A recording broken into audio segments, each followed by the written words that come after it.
दादा, महाभारत राजकारणातलं घडत असताना कृष्ण कुणाच्या बाजूला आहे ते फार महत्वाचं असतं.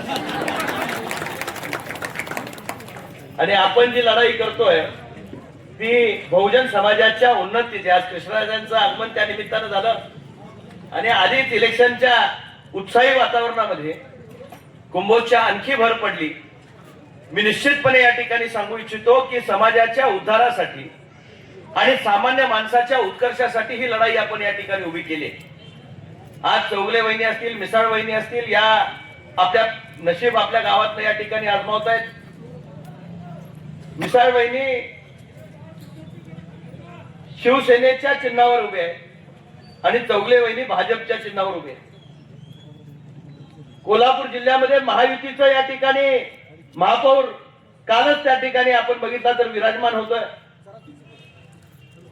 कोल्हापूर जिल्ह्याच्या 10 तालुक्यांमध्ये महायुतीचे 10 आमदार त्या ठिकाणी काम करतायत. मी आणि धनंजय महाडिक साहेब खासदार म्हणून त्या ठिकाणी काम करतोय. कोल्हापूर जिल्ह्यापासून राज्याच्या मुख्यमंत्री आणि उपमुख्यमंत्री पदापर्यंत महायुतीचीच सत्ता त्या ठिकाणी कार्यरत आहे. आणि मला आपल्याला आवर्जून सांगितलं पाहिजे, त्या विकासाच्या कडीमध्ये गल्लीपासून दिल्लीपर्यंत जर महायुतीचंच राज्य असेल तर उद्याचं सारथ्य करणारा आपली मंडळी ही जिल्हा परिषद आणि पंचायत समितीची महायुतीच्या विचाराची असतील. तर त्या विकासाला आणखी गती देण्याचं काम या निमित्ताने या ठिकाणी होणार. गांधीजी ज्यावेळी प्रवचन द्यायचे ना, म्हणजे त्यांचं सकाळी भजन असायचं. भजन, त्या भजनाचं पहिली ओळ आहे, ईश्वर अल्लाह तारो नाम सबको सन्मती दे भगवान. त्यात सन्मती आहे. सन्मती वहिनी तुमचं नाव गांधीजी घ्यायची. आणि त्यावेळी सन्मती या शब्दामध्ये सुद्धा सर्वांना समान न्याय देण्याची, बरोबर घेऊन जाण्याची आणि बहुजन समाजाला एक वेगळ्या पद्धतीनं पुढे घेऊन जाण्याची त्या खऱ्या अर्थानं गांधीजी प्रार्थना करायची.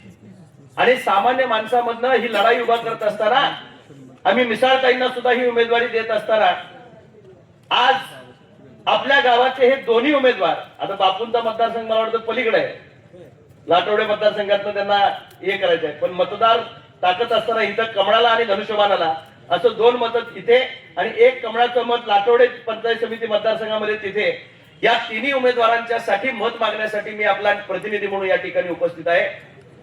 माझ्या मराठा समाजातील बांधवांनी मी खासदार झाल्यानंतर माझ्यावर जबाबदारी टाकली आणि त्यांनी मला सांगितलं, आमचे माजी आमदार आदरणीय मिंचेकर साहेब सुद्धा या ठिकाणी आता उपस्थित झालेले आहेत, त्यांचंही जोरदार टाळ्याने आपण या ठिकाणी स्वागत करायचं आहे.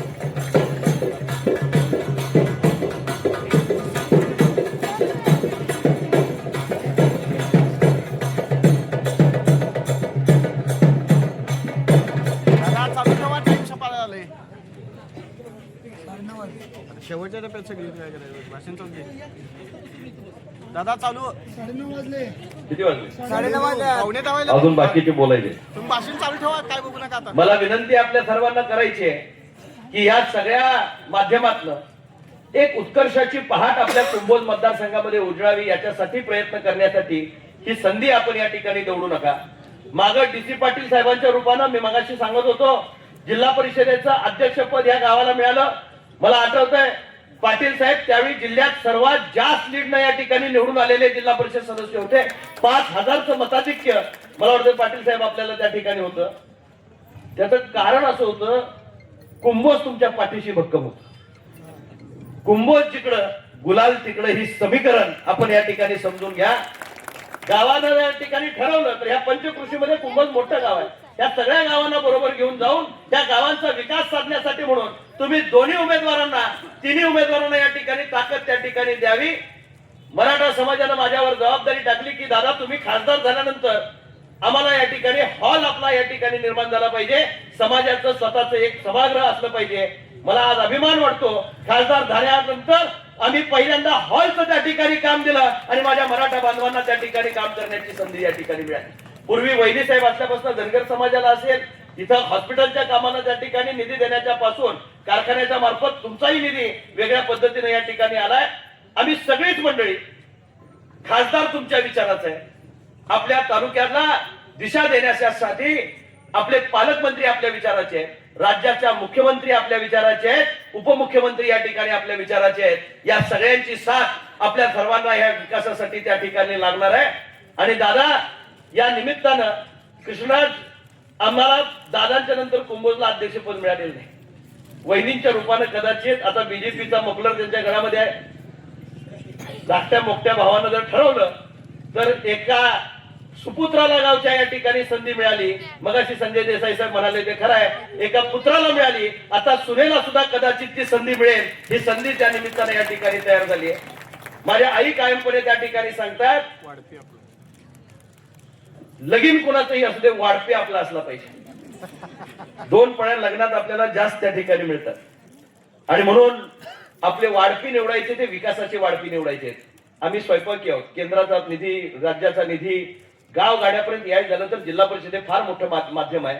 जशी समाज कल्याणची मंत्रालयात या ठिकाणी व्यवस्था असते, शिक्षण विभाग त्या ठिकाणी मंत्रालयाचा असतो, आरोग्य विभाग असतो, आपल्या जिल्हा परिषदेमध्ये सुद्धा मिनी मंत्रालय आहे. त्यामध्ये हे सगळे विभाग, शिक्षण असू दे, आरोग्य असू दे, पाणी पुरवठा असू दे, समाज कल्याण असू दे, पशुसंवर्धन असू दे, कृषी असू दे, हे सगळे विभाग या ठिकाणी त्या जिल्हा परिषद अंतर्गत काम करतात.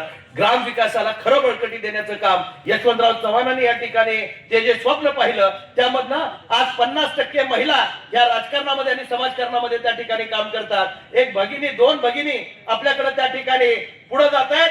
या दोघींच्याही पाठीशी आपले आशीर्वाद पताच्या रूपाने या ठिकाणी उभं राहणं हे अत्यंत गरजेचं आहे.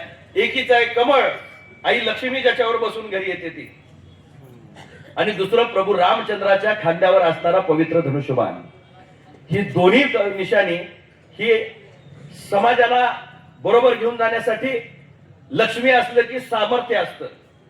कमळावर बसलेली लक्ष्मी हे सामर्थ्याचं लक्षण आहे आणि रक्षणाचं लक्षण आमचं धनुष्यबाण आहे. सामर्थ्य आणि रक्षण या दोन्हीचा मिलाप खऱ्या अर्थाने या मतदारसंघामध्ये चाललाय. आणि निश्चितच कुंभोज गावातनं, ह्या गावातल्या विकासाला गती देणारा निर्णय आपण भविष्यामध्ये घ्यावा. मिसाळताई आणि चौगलेताई जरा पुढे या. आणि पंचायत समिती तिकडे लाटोडी. हे तीन आमचे उमेदवार त्या ठिकाणी आहेत. तिघांचंही आपण या ठिकाणी रक्षण करण्याची जबाबदारी 7 तारखेला आहे. 7 तारखेला ह्या तिघांची आपण साथ द्या. येणाऱ्या 5 वर्षामध्ये कुंभोज जिल्हा परिषद मतदारसंघाला वेगळ्या उंचीवर घेऊन जाण्याची जबाबदारी आमदार आणि खासदार एकत्रपणे त्या ठिकाणी घेतील. लोकशाहीमध्ये ही पदं अत्यंत महत्वाची आहेत. गाव करील ते राव करू शकत नाही. आमच्या पंचायत समितीच्या सदस्य झाल्या तर ती वाटणी तुमची तिथे राहणार आहे. जिल्हा परिषदेच्या सदस्य राहिल्या तर तिथं त्या ठिकाणी काम करणार आहेत. आणि आज बापू असतील, अशोक अण्णा आणि हे तिघही मंडळी आपल्या सेवेसाठी या ठिकाणी अहोरात्र प्रयत्न करतील. तिघांची ही चिन्ह 2 कमळ आणि 1 धनुष्यबाण हे आपल्या या ठिकाणी लक्षात ठेवावं. या गावाच्या विकासाला पंचायत समिती आणि जिल्हा परिषदेमध्ये आपण भरघोस मताने विजयी करावं ही कळकळीची विनंती आपल्या सर्वांना करून पुढे अजून 2 सभा माझ्या आहेत. मी पुढे जाण्याची परवानगी घेतो. आमदार साहेब या ठिकाणी आलेले आहेत, कृष्णराजजी या ठिकाणी आलेले आहेत. मुलांनी उत्साहीपणे या ठिकाणी कृष्णराज तुमचं स्वागत खांद्यावर बसून आणलंय. आम्ही सुद्धा या जिल्हा परिषद मतदारसंघातले उमेदवार येणाऱ्या 7 तारखेला मतदान करून 9 तारखेला वाजत गाजत त्या ठिकाणी जिल्हा परिषदेमध्ये घेऊन जाऊ आणि ह्या विकासाला आणखी कुंदन देण्याचं काम आपण एकत्रपणे करूया. 2 भगिनींना आणि एका भावाला आपली साथ लाभावी एवढी विनंती करून मी पुढे जाण्याची परवानगी घेतो. जय हिंद.